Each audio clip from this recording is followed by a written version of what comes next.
ಈಗ ಒಂದು breaking news ಬರ್ತಾ ಇದೆ, ನೋಡೋಣ.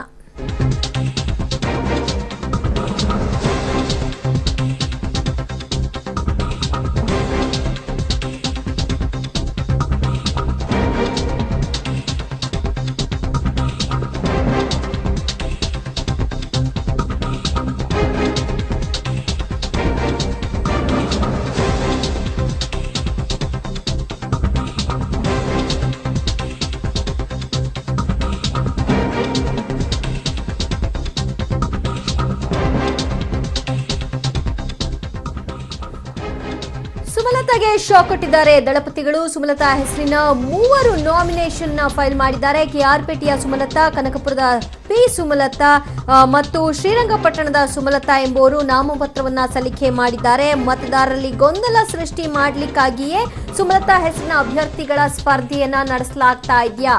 ಈ ಮೂಲಕ ಸುಮಲತಾಗೆ ದಳಪತಿಗಳು ಶಾಕ್ ಕೊಟ್ಟಿದ್ದಾರಾ ಅನ್ನುವಂತಹ ಪ್ರಶ್ನೆಗಳು. ಕೆಆರ್ಪೇಟೆಯ ಸುಮಲತಾ, ಶ್ರೀರಂಗಪಟ್ಟಣದ ಸುಮಲತಾ ಮತ್ತು ಕನಕಪುರ ಸುಮಲತಾ ಅವರು ಅಂಬರೀಶ್ ಅವರ ಪತ್ನಿಯ ವಿರುದ್ಧವಾಗಿ ಈಗ ಸ್ಪರ್ಧೆಗೆ ನಿಲ್ತಾ ಇದ್ದಾರೆ. ಹೀಗಾಗಿ 4 ಜನ ಈಗ ಮಂಡ್ಯದಿಂದ ಸುಮಲತಾ ಹೆಸರಿನ ಅಭ್ಯರ್ಥಿಗಳು ಕಣಕ್ಕೆ ಇಳಿದಿದ್ದು ಸ್ಪರ್ಧೆಯನ್ನ ನಡೆಸಲಿದ್ದಾರೆ.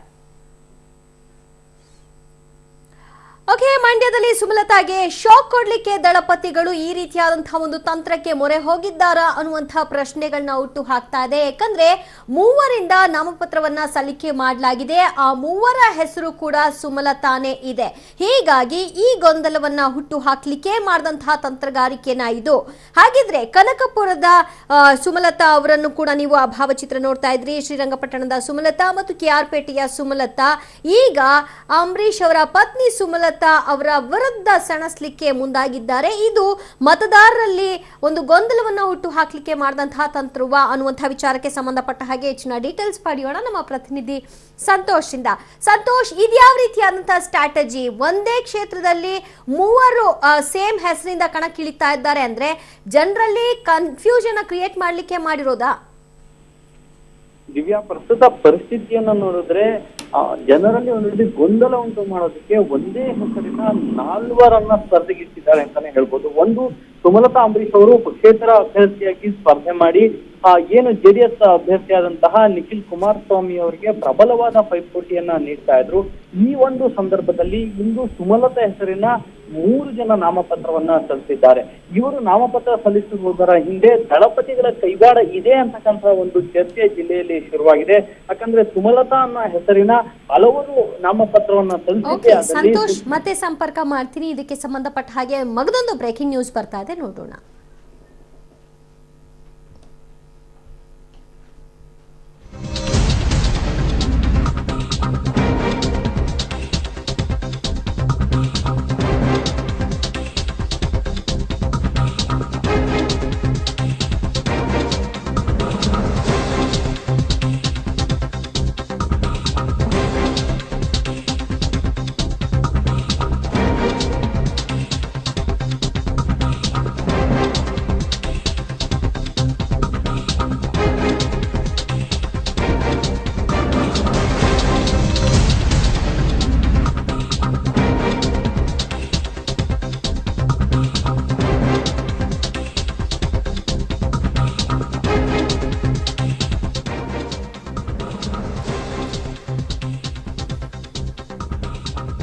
ಓಕೆ, ಸುಮಲತಾ ಅವರು ಕೂಡ ಒಂದು ಸ್ಟ್ರಾಟಜಿಯನ್ನ ರೂಪಿಸ್ಕೊಂಡಿದ್ದಾರೆ.